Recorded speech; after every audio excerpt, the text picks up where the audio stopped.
buy from the artist, there's a happy dance inside of the house, you know? And it still happens. When we get it ordered on Etsy, my 6-year-old son, he's screaming, he says, "Money!"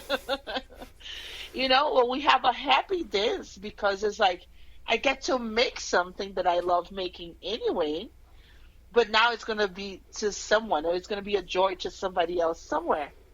And I get to travel with that painting. And my story and my process get to travel with that painting.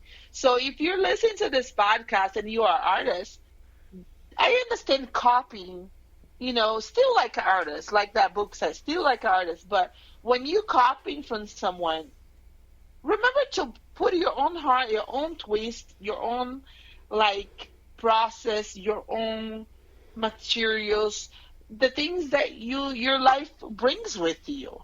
It's important that you use that. A lot of artists, they send me a message on Etsy and they say, "Please teach me exactly what you do because I want to do it too and want to make money." You know? And in a very kind way. This is not okay. Yeah. This is not okay. Dear artists, your art matters, but go do your own thing. That's right. With all kindness, you know? I get it, you want to figure out how you do it because you like how I do it. You can go and take my classes, but yet, the process of how you do things, the process how McDonald's does things, the process how Chick-fil-A does things, they're all different. And that's why the chicken from Chick-fil-A is different than McDonald's chicken. Absolutely. That's why you buying a screen art from Rebeca Flott Arts and buying from somebody else is different. Because you're carrying my story when you buy my paintings. Absolutely. And what do you use on the screen? Is it acrylics? Or is it special? That's all right. So throughout this journey, I developed a product that is called Mud Artist. It's not yet in the stores, but one day will be. And that's what I put it on the screens. So it doesn't seep through the other side. Yes. Oh. So that is one of my little process. Like that. That's that is one. I'm looking at the art like, how does it hold up so well on that screen? Because I went to your Etsy shop. I created that style of art. You know, and right now, truly, I shared the way I do things with a company that is licensing me, so they teach the classes. But like I say, I would love to have that product in the marketing one day. So for that fact, I want people to kindly wait for that. It's coming. It's coming. This is a determined woman. And she matters, of course. Her art does matter. I'd love to see that. I want to paint on the screen now. Absolutely. Where are you right now? I am in Florida. I'm like an hour away from Orlando. My gosh. On the west side, yeah. That's amazing. Look, coming back to my roots. So if you go to Orlando, they have Rebeca Flott Arts classes there. Really? Yes. Wow, yes. I may have to make a pilgrimage. If you go to Pasadena, they have Rebeca Flott Arts there. They have that. So how does it feel to have yourself branched out there? How it feels? Yeah. It feels humble. Okay. It feels humble and glorious. It's a mix of two different things, you know. I like to be able to serve because like I stay at home, I do the designs for the class and the designs for Etsy and the designs for shows that I go to. So it's all in art in different ways, in different branches. So our business is like Art of Lust. It has many different legs, but it's all one head art, you know. Mm-hmm. But I feel very honored to have my classes where people can go and have fun, and I have receiving messages and emails from people that win and send me messages saying, I love this. Thank you for making this. You know, I was excited to have something different. I always only painted on canvas, but I never experienced what it's like to paint on screen, you know? And now I have to say to you, I used to cry because I didn't have money for canvas. Now I like screens more than canvas. You mentioned you have a son. I have a little boy. I have a 6.5. I have a little boy. Does he have the little creative spark in him? He paints with a lot of paint. His teachers are like, wow, he used paint like he's not afraid. And I was like, yeah, I know exactly where that comes from. But he's such a joy. We'd love to be able to raise him from home and see him growing up. And I don't know, we still have to do our little sacrifices as a business owners and creative entrepreneurs. You know, having a podcast that I do, I always have to get up really early, or I have to do in times like today. Right now he was in martial arts. So that's why I was able to do. Otherwise he'll be like, Mom, you know. And your husband, what part does he play in the business? Oh my gosh, thank you for asking this. I appreciate you asking this, because let me just say this. I could not do what I do without him. Because when he came into the business and he left his day job to work full-time for Rebeca Flott Arts, he brought so much stability and quality in customer service. And he's the one that runs, like, if we have to do meetings with like lawyers and contracts, he does all that. And he does all the customer service, all the building the screens. He does all that. Let's put it this way. He does 95% of the work.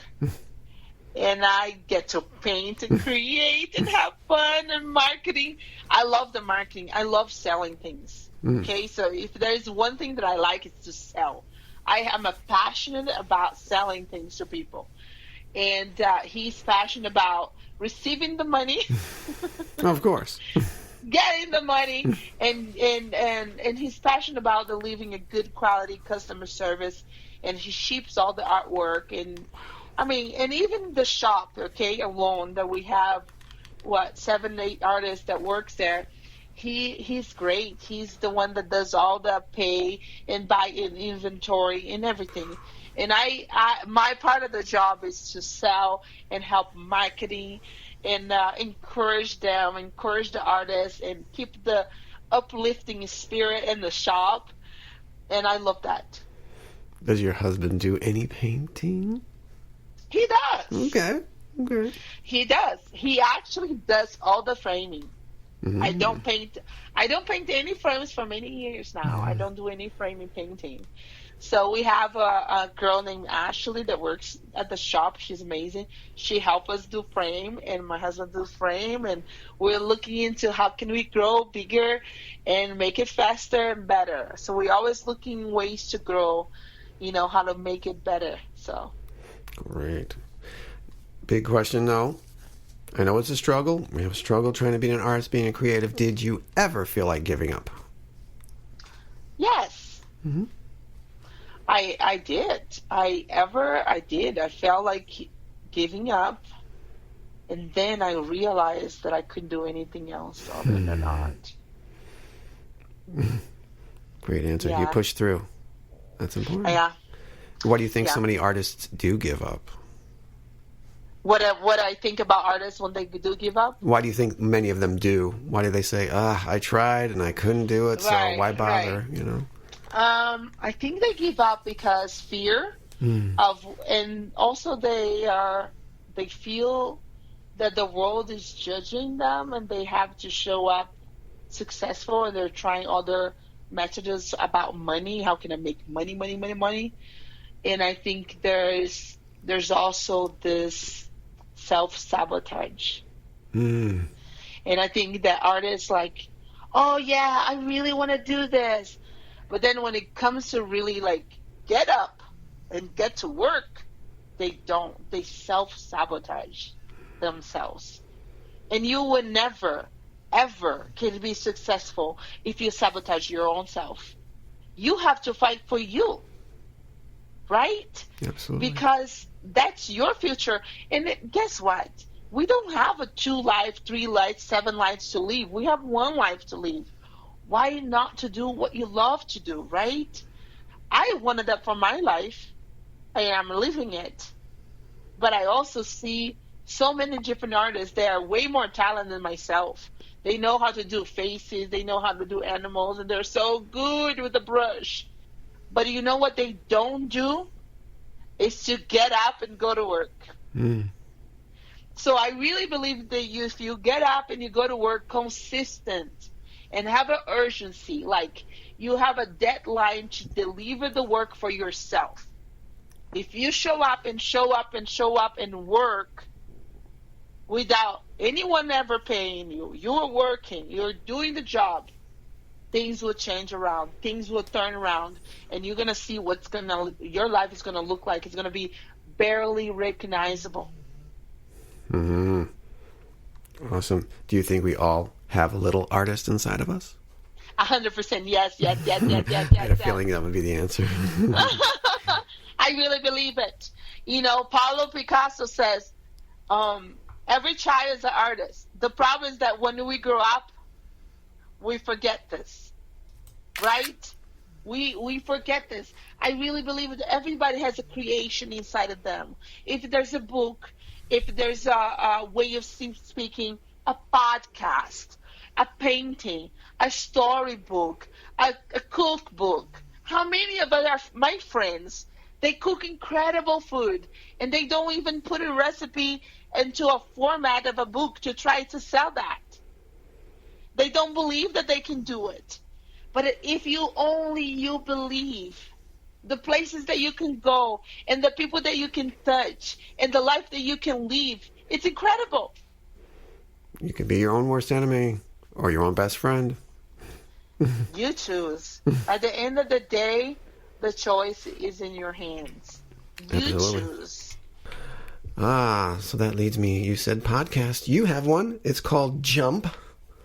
Yes. When did you start this? I started Jump 2 years ago when Kathy Heller had a Don't Keep Your Day Job. Why did I not start a podcast? It was something like, how do I build a podcast? I heard that one. And I thought to myself, I'm just going to do that. I'm going to do that. And then the first thing that came to my mind is like, don't you dare, Rebecca. You have a crazy accent. No one will like to hear from you. And I was like, yeah, you're right. I should not try that. But then I was like, you know what? Forget about it. I'm going to do it anyway because I really believe that I know a lot of people that are very talented, and I wanted to bring them to my show, and I wanted to share, why do you jump to the life of your dreams? Why do you do the moves? Why do you do the moves?